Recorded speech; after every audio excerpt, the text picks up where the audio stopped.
मुळा धरणातून तलाव आणि ओढ्यात 150 दशलक्ष घनफूट पिण्याच्या नावाखाली पाणी सोडलं आहे. हे पाणी फक्त 2 दिवसांसाठी सोडण्यात आलंय.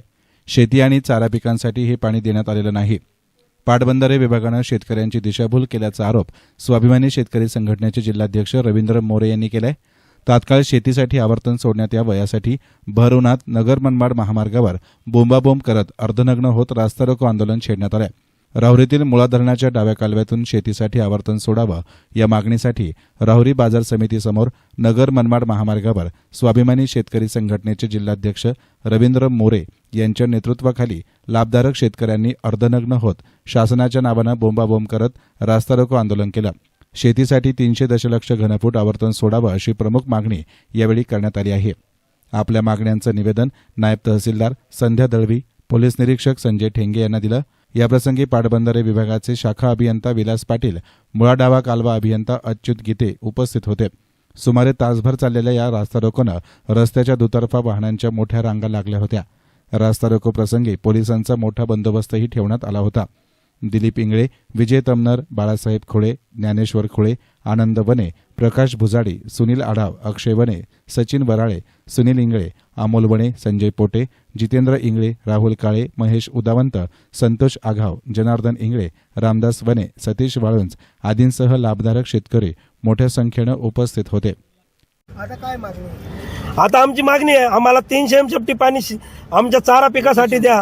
आवर्तन द्या आम्हाला 300 एमसेफ्टीचं चारा पिकासाठी. आणि ते जर नसेल देत तर आम्हाला आंदोलनाशिवाय दुसरा पर्याय नाही. अर्धनग्न होऊन तुम्ही आंदोलन केलंय, काय वेळ आली? आज शेतकरी तुम्ही बघताय, शेतकऱ्याला रस्त्यावर आणायचं काम या सरकारने केलंय. शेतकऱ्याला उघडं नागडं करायचं वेळ या शेतकऱ्याने आणलेली आहे.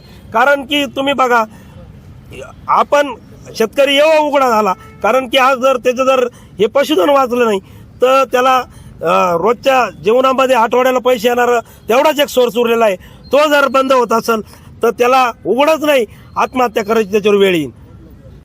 या तालुक्यामध्ये मुळा धरण हे स्वतःचं धरण असताना आज एवढ्या उन्हातानामध्ये शेतकऱ्यांना एवढ्या उन्हामध्ये रस्त्यावर बसण्याची वेळ आली. ती एकमेव वेळ येण्याचं कारण एवढंच आहे की शेतकऱ्यांना त्यांच्या हक्काचं पाणी मिळत नाही. आत्ता निवडणुकीच्या काळामध्ये वारेमाप पाणी सोडण्यात आलं आणि एका कालव्याला शेतकऱ्यांची मागणी आहे की आम्हाला पिकासाठी आवर्तन द्या. आणि पिकासाठी आवर्तनात शेतकरी गेल्या 8 दिवसापासून पाण्यासाठी रोज निवेदनं देणं, भेटीगाठी घेणं या सगळ्या गोष्टी चालत असताना त्यांच्या हक्काचं पाणी धरणात पण पाणी शिल्लक आहे, चांगल्या प्रमाणात पाणी शिल्लक आहे.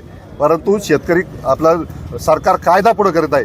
परंतु तुमच्या मीडियाच्या माध्यमातून सरकारला आम्ही एक सूचना करू इच्छितो की तुम्ही कायद्याचा धाक दाखवून शेतकऱ्यांना, या तालुक्यातील शेतकऱ्यांना त्यांच्या हक्काच्या पाण्यापासून वंचित ठेवणार असेल तर हा शेतकरी कायदा मोडून, कायदा हातात घेऊन वेळ प्रसंगी रक्त सांडू. परंतु आमच्या हक्काचं पाणी, जर आमचा शेतकरी इथं पाणी असून आमच्या डोक्यावर धरण आहे आणि पाणी तिथं शिल्लक आहे आणि आमच्या जर पिकं जर जळत असतील, आमचे लेकरं बाळ जर उन्हात आणत येत असेल तर वेळ प्रसंगी आम्ही कायद्याचा विचार करणार नाही. कायदा मोडू, रक्त सांडू, आमचे जीव गेले तरी बेहतर, परंतु पाण्यासाठी आम्ही अहोरात्र संघर्ष करू. आणि सरकारने या पाटबंधारे खात्याने आता हे काय उरलेलं पाणी तेवढं या आवर्तनाला सोडलं पाहिजे अशी विनंती करतो. एस्टन मीडियासाठी प्रतिनिधी गोविंद फुनगे, राहुरी.